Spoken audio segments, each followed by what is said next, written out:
మల్లమ్మ కాల మల్లమ్మ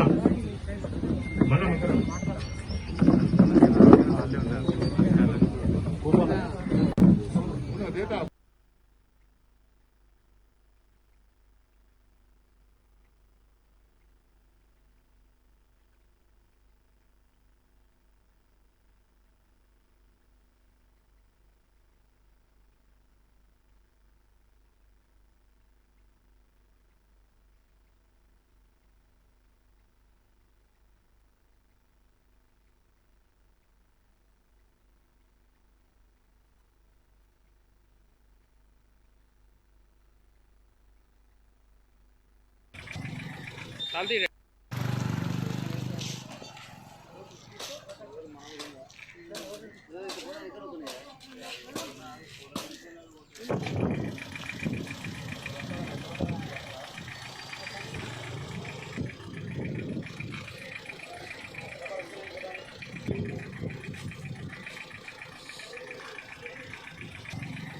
डाल दी।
चल रहे आज उसी तरीके से आज दलित बंधु दलित स्कीम के लिए जो अपने सीएम साहब सोच रहे, वो स्कीम जरूर हर घर पहुंचने का डिजाइन बना के है। केसीआर साहब भी ऐलान करे 1.5 लाख 2 लाख करोड़ जो भी होते हुकूमत तैयार है स्पेंड करने के लिए। जिसको मदद पहुंचना है वो जात के लिए ये गवर्नमेंट कमिटेड है बोल के जो बात कर रहे वो अमल में लाए। भी आज ही अपना कल ही सीएम साहब ऐलान करे अपना आलेर कॉन्स्टिट्यूंसी में, वो कॉन्स्टिट्यूंसी में एक विलेज को अडाप्ट करके वो गांव में अमल कर रहे। ये चीज़ को ये स्कीम को अपना हुजूराबाद में भी अमल करेंगे, अच्चमपेट में भी अमल करेंगे, पूरा तेलंगाना दुनिया में पूरा अमल करने की कोशिश और ज़रूर केसीआर साहब अमल करते। मैं गुजारिश करता हूँ सेंटर में जो बीजेपी हुकूमत है वो भगवान के नाम लेके वो वोट कमाने के चक्कर में नहीं जाना। आप लोगों को सच्ची में दलित कम्युनिटी के ऊपर कुछ भी प्यार मोहब्बत आपको अगर आपको रहे तो सेंटर स्कीम को ला सकते, अडाप्ट कर सकते। आपके पावर जिस स्टेट में है वो स्टेट में भी आप अमल में ला सकते। वो अमल नहीं करने के बगल में फिर आप लोग इसको क्रिटिसाइज करते हुए जा रहे। ज़रूर आप लोग हुजूराबाद में जो सोच के एक दलित लैंड दलित जायदाद को कमाओ लूटे, उनको कैंडिडेट की वजह से खड़ा कर रहे आप लोग। उसका सबक जरूर हमारे आवाम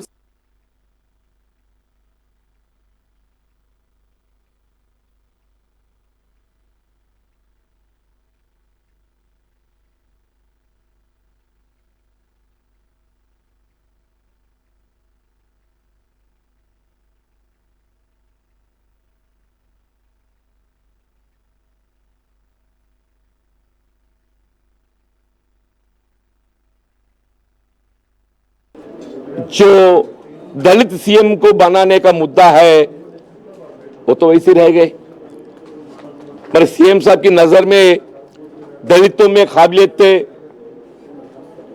है या नहीं बोल के शक आए, क्या है कि नहीं मालूम, मगर दलित को तो सीएम नहीं बनाया। ऐसा सीएम की जगह डिप्टी सीएम बनाए।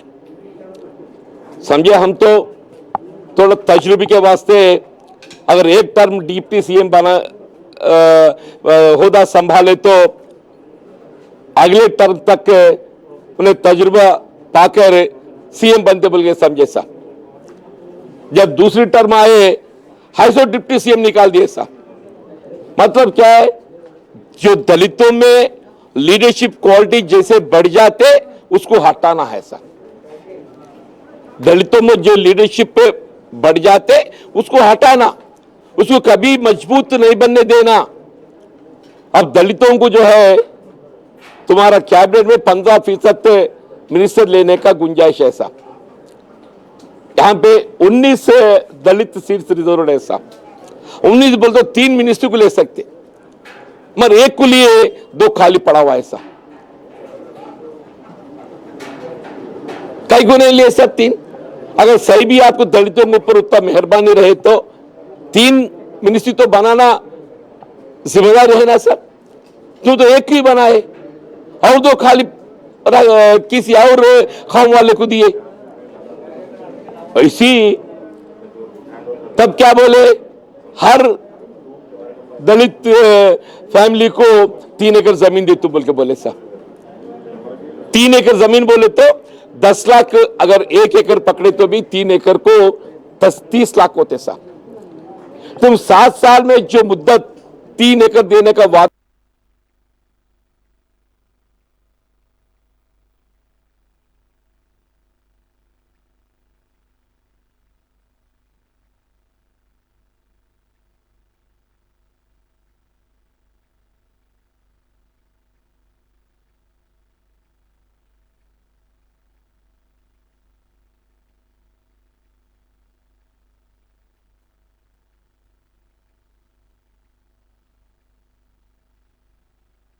मगर आज आपके झूठ के बुनियाद पर जो जीएचएमसी चला रहे, उसी के वजह से जो है सो आज 2 गरीब मासूम लोग जो है सो आज उनका जान खो बैठे हैं। कौन जिम्मेदार होगा? केटीआर साहब, आप ही जिम्मेदार है ये मृत्यु का, दोनों मृत्यु का आप ही जिम्मेदार है।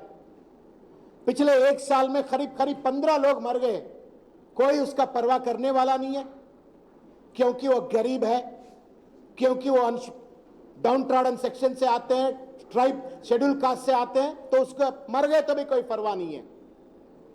कीड़े मकोड़े जैसे उन लोगों को देख रहे हैं। ये कैसा इंसाफ है, ये कैसा सियासत है, ये कैसा एडमिनिस्ट्रेशन है, कांग्रेस पार्टी की तरफ से पूछ रहे हैं। दरअसल एक बात केटीआर साहब और जीएचएमसी कमिश्नर और वो जोनल कमिश्नर उपेंद्र रेड्डी जो है, उन्हें भी समाधान देना चाहिए। नाला डीसिल्टिंग हो, नाला क्लीनिंग हो, कब होनी चाहिए? समर में होनी चाहिए। मई 31 तक पूरे नालाओं का डीसिल्टिंग होना, क्लीनिंग होना चाहिए। आज अगस्त में है, अगस्त में क्यों डीसिल्टिंग हो रहा? केटीआर साहब और लोकेश कुमार साहब बताइए।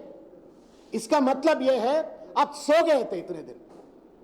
जब आपने टेंडर निकालना था, जब आपने काम सौंपना था, मई 31 तक काम खत्म करना था, वो नहीं करे आपने, सो गए थे। नींद से उठ करके जो है सो बरसात होने के बाद में अगर आप टेंडर दिए तो ये नौबत पड़ी है। कौन जिम्मेदार है? कांग्रेस पार्टी के तरफ से 3 डिमांड हम केटीआर साहब के सामने लगा रहे हैं। एक, इतना साइंस एंड टेक्नोलॉजी बढ़ गए हैं, इसको मद्देनजर रखते हुए जो है सो जीरो मैनुअल स्कैवेंजिंग आए तक उसके लिए कितने करोड़ों रुपया जरूरत है तो भी खर्च करना, मगर आज जीरो मैनुअल स्कैवेंजिंग हुए तक उसके लिए जिम्मेदारी लेना, उसका कार्रवाई करना बोल के हमारी तरफ से पहला डिमांड है। दूसरी डिमांड है, जो भी मेरे भाई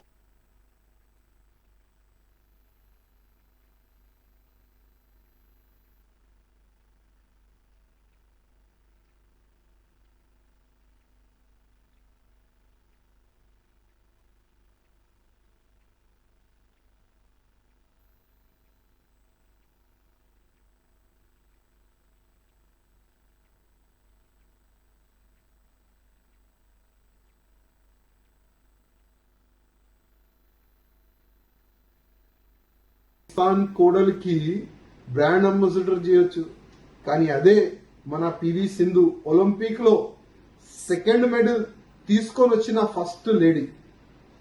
మళ్ళా మా పివి సింధు గారికి ఎందుకు బ్రాండ్ అంబాసిడర్ చేస్తలేరు ఇవాళ నేను ముఖ్యమంత్రి గారికి అడుగుతున్నా. ఎందుకు మీరు ఎంకరేజ్మెంట్ చూపెడతలేరు నేను ఇవాళ మీకు అడుగుతున్నా. ముఖ్యమంత్రి గారు మీరు ప్రత్యేకంగా మీరు దృష్టి పెట్టండి.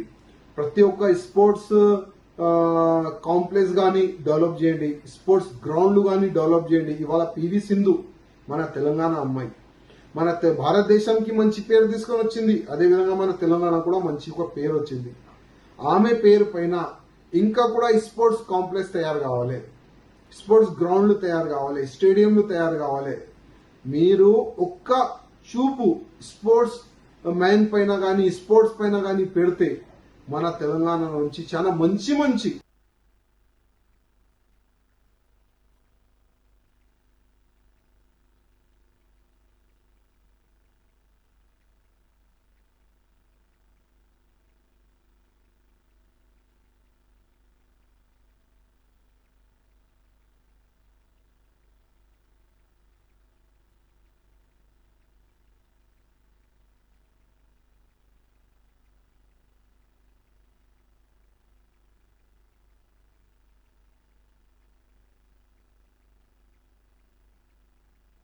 రోజులుగా పెండింగ్లో ఉన్నటువంటి అనేక హామీలు ఏవైతున్నాయో ఇవాళ అవన్నీ కూడా అమలు చేస్తూ ఉన్నాడు.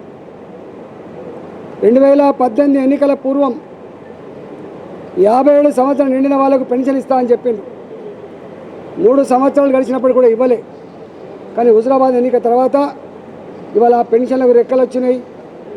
కేవలం ఇలా హుజురాబాద్ ఎన్నికలను చూసి ప్రజల మీద ప్రేమ కంటే, హుజురాబాద్ ప్రజల మీద ప్రేమ కంటే ఆ ఓట్ల మీద ప్రేమతో అవి ఇచ్చిండ్రు. ఇప్పటికైనా నా రాజీనామా తర్వాత అవి ఇచ్చినందుకు సంతోషాన్ని వ్యక్తం చేస్తూ ఉన్నా. దానికి తోడుగా ఇంకొక హామీ ఉంది. తెలంగాణ వ్యాప్తంగా నిరుద్యోగ యువకులకి 3116 రూపాయలు భృతి ఇస్తానని చెప్పిండో ఆ నిరుద్యోగ భృతి కూడా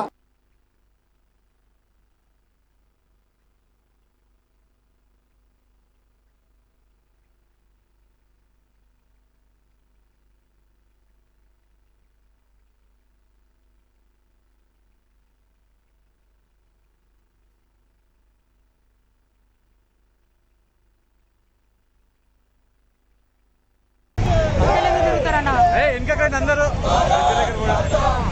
బ్యాక్ ఉంటే మంచిగా వస్తాయి.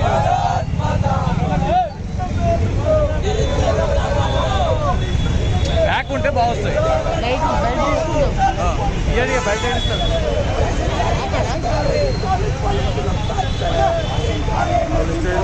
అలా తగులుతో కింద అది వదిలేసినట్టు తల కింద.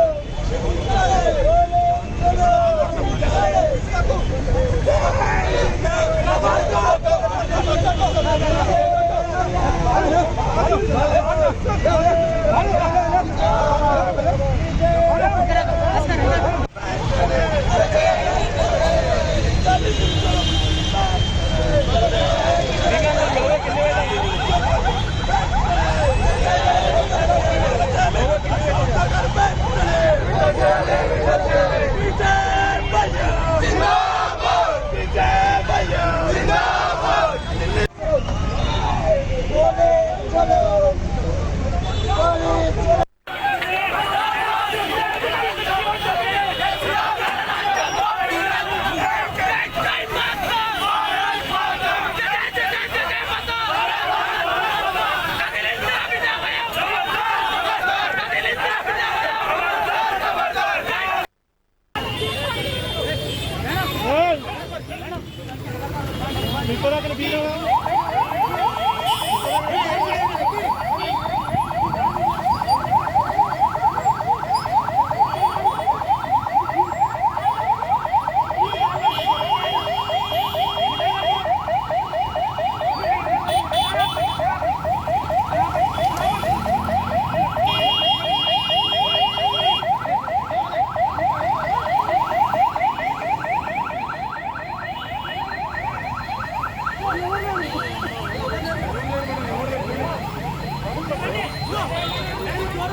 ये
सेल फोन के जरिए ऑनलाइन कुछ वेबसाइट्स है, कुछ बेटिंग साइट्स है, ऐप है, उसके जरिए ये क्रिकेट बेटिंग ऑर्गेनाइज करता है। कल इंडिया एंड इंग्लैंड इनका टेस्ट मैच था और ऑस्ट्रेलिया बांग्लादेश इनका T20 मैच था। इस दरमियान ये बेटिंग चल रहा है करके स्पेसिफिक इन्फॉर्मेशन पे हमारे टीम ने रेड किया। इस रेड में तकरीबन 15,70,000 कैश, उसके साथ बैंक अकाउंट में 69,63,603 रुपीज़, एक Maruti Suzuki Baleno car, phone, watch, ये सब सामान तकरीबन 95,33,603 रुपीज़ का कैश और बाकी सामान बरामद हुआ है। ये जो लोग हैं ये क्रिकेट बेटिंग साइट से ये पूरा ऑर्गेनाइज करते हैं। UAE बेट, 8 टीम, MB मैक्स, इनप्ले बेट और कई तरीके से इंटरनेट पे वेबसाइट से बेटिंग के। इसमें पहले सब्सक्राइबर जो जाने पहचाने हैं ऐसे लोगों को ये लोग सब्सक्राइब कर